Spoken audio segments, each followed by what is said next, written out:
Last వీడియోలో customer statement ఎలా చేసేది, ఆ స్టేట్మెంట్ ఎలా చెక్ చేసేది, ఆ కాన్సెప్ట్ చూసాము. ఇప్పుడు స్టాక్ రిపోర్ట్ ఎలా చూసేది, వేస్ట్ క్యాల్కులేషన్ ఎలా వచ్చేది, ఎలా యాడ్ చేసేది, ఆ కాన్సెప్ట్ చూస్తాము. ఇప్పుడు ప్రోడక్ట్ వెళ్తాము.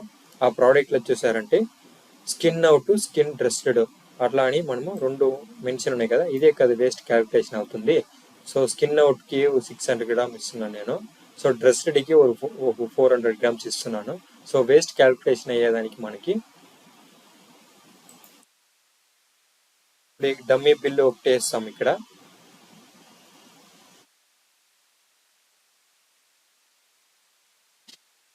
దీంట్లో మీరు స్కిన్ డ్రెస్డ్కి మనము కేజీకి 400 గ్రామ్స్ 600 గ్రామ్స్ అని మెన్షన్ చేస్తాం కదా. సో ఇక్కడ 200 గ్రామ్స్ ఇచ్చానంటే అది డ్రెస్డ్కి ఎన్ని గ్రామ్స్ వేస్తున్నదో అది క్యాల్కులేట్ అవుతుంది. ఇక్కడ 2 కేజెస్ ఇస్తున్నాను. సో ఇది మనము అమౌంట్ ఇచ్చి 900. సో ఎంత ఇచ్చారంటే బిల్ వచ్చేస్తుంది మనకి.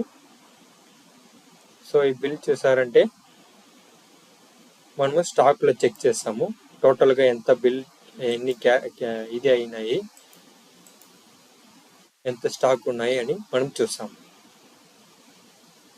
ఇప్పుడు చూసారంటే వేస్టేజ్తో మనకి టోటల్ స్టాక్ ఎంత ఉన్నాయి అనే క్యాల్కులేషన్ వస్తుంది. ఇది గ్రూపింగ్ క్యాల్కులేషన్ స్టేట్మెంట్ వస్తుంది. ఇప్పుడు క్వాంటిటీ ఈరోజు ఓపెనింగ్ క్వాంటిటీ వచ్చి నిన్న స్టాక్ ఇది, కానీ ఈరోజు వచ్చి 500 కేజీ క్వాంటిటీ వచ్చి మనం పర్చేజ్ చేసినాము. సో సేల్స్ వచ్చి ఇంత వచ్చింది.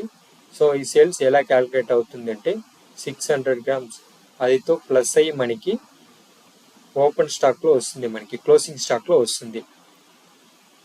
ఇప్పుడు చికెన్ డ్రెస్డ్కి మనము టోటల్గా ఇంత సెల్ చేసినాము, చికెన్ స్కిన్ అవుట్కి ఇంత సెల్ చేసినాము. సో 400 గ్రామ్స్ వచ్చి వేస్టేజ్, 600 గ్రామ్స్ వచ్చి దీనికి వేస్టేజ్. సో టోటల్గా ఎంత సేల్స్ చేసినామో దానికి ఇక్కడ వస్తుంది. టోటల్గా 14 కేజెస్ 600 గ్రామ్స్ వచ్చి వేస్టేజ్ వస్తుంది. ఆ వేస్టేజ్ వచ్చి ఇక్కడ క్యాల్కులేట్ అవుతుంది. ఈ క్యాల్కులేట్ అయ్యింతో టోటల్ స్టాక్ మనకి రిమైండరింగ్ వస్తుంది.